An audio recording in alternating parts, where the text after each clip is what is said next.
Assassin's Creed in 5 minutes. Wait, that's impossible. Assassin's Creed in 7 minutes. Sort of. Everything you need to know about the story so far. Spoiler alert.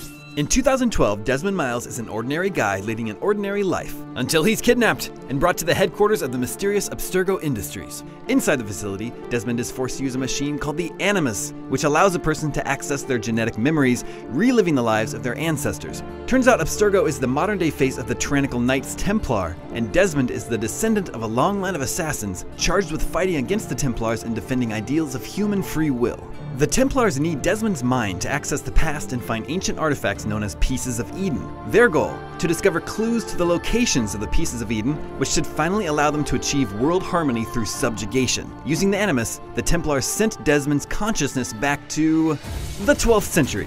In the aftermath of the Third Crusade, the Assassins and Templars are at war. They clash over the city of Masyaf and a piece of Eden object known as an apple with the ability to control the minds of men. Desmond's assassin ancestor, Altair, is sent to obtain the apple in Solomon's tomb, but violates key tenets of the assassin order and fails his task. Disgraced, Altair is sent on a mission of redemption by his master, Al-Mualim, and is tasked with killing 9 corrupt individuals across the land. Altair eliminates his targets one by one, slowly realizing that they are all high-ranking Templar agents. Falling to Altair, Robert, the leader of the Knights Templars, confesses that there are actually 10 Templars in the know. The 10th is Al-Mualim himself, who, wanting control of the apple, tricked Altair into searching for it. Betrayed, Altair returns to Masyaf to discover that his fellow assassins have been enslaved. Al-Mualim uses the apple in an attempt to bring the known world under his control. Altair, immune to the apple's effects, confronts and kills his master. Altair retrieves the apple and is shown the location of 28 pieces of Eden scattered around the world. This is the memory Abstergo is looking for. With his master dead, Altair assumes control of his Brotherhood of Assassins and starts a family while expanding the reach of his order. Returning to Masyaf after a long absence, Altair discovers his rival Abbas has seized control of the Assassin Order. Fueled by rage, Altair lashes out against Abbas with the apple, accidentally killing his wife. Crushed by his own aggression, Altair goes into exile.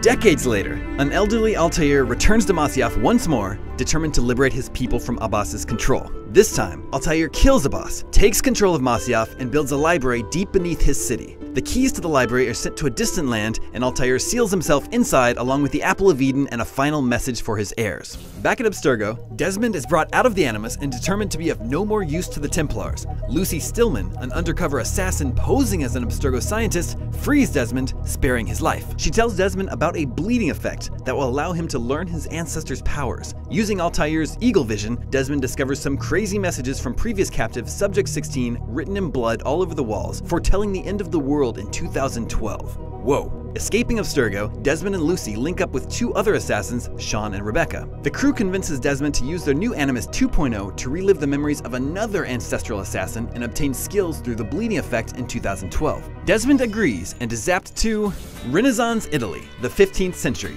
home to assassin Ezio Auditore, a lover and a fighter. When Ezio's father and brothers are falsely accused of a crime and publicly executed, Ezio vows revenge. On his quest to vindicate his family, Ezio uncovers a Templar conspiracy involving the Vatican. With the help of his uncle Mario, Leonardo da Vinci, and Niccolo Machiavelli, Ezio identifies the conspirators, all linked to the wealthy Spanish Borgia family, and assassinates them one by one.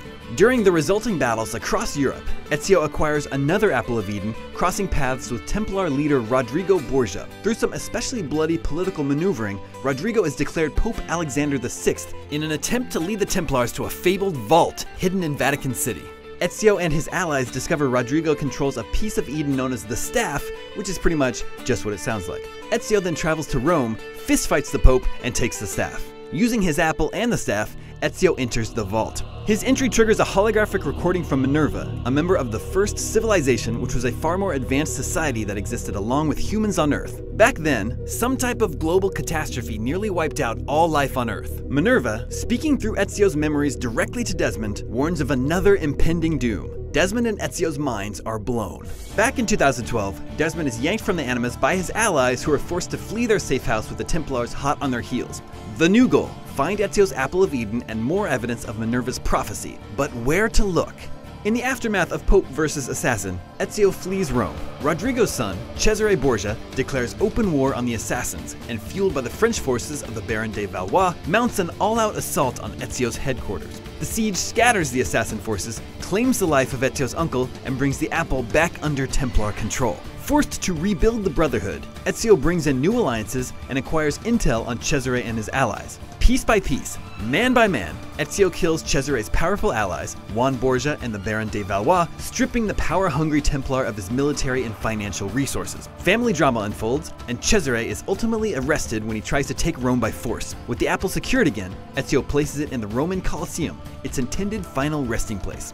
Watching through the Animus, Desmond figures out where to go. He acquires the apple in a labyrinth beneath the Colosseum and receives another First Civilization message.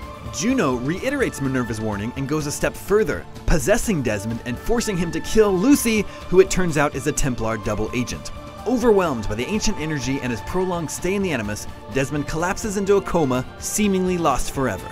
With Lucy dead and Desmond in a coma, a senior member of the Assassin Order steps out of the shadows. Desmond's father, William Miles, teams up with Rebecca and Sean to recover his son's mind.